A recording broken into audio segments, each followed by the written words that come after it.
पायावरच्या नसा फुगणं, म्हणजे ज्या व्हेन्स असतात पायावरच्या त्या मोठ्या मोठ्या होणं आणि वाकड्या तिकड्या होणं, ज्याला टॉर्च्युअस व्हेन्स म्हणतात, याला व्हेरिकोज व्हेन्स असा आजाराचं नाव आहे. तर हे होत असेल सुरुवातीची कंडिशनमध्ये, तर त्यावेळेला लक्षणं कोणती असतात? तर पायावर सूज येते, त्या ठिकाणी खाज सुटते, आग सुद्धा पडते त्या ठिकाणी, आणि एक वेदना, जडपणा आल्यासारख्या वेदना त्या ठिकाणी व्हायला लागतात. त्या ठिकाणी ठणक वाटायला लागते.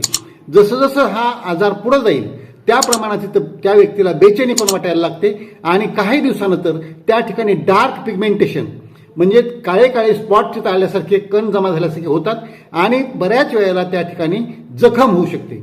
त्याला व्हेरिकोज अल्सर असं म्हणतात.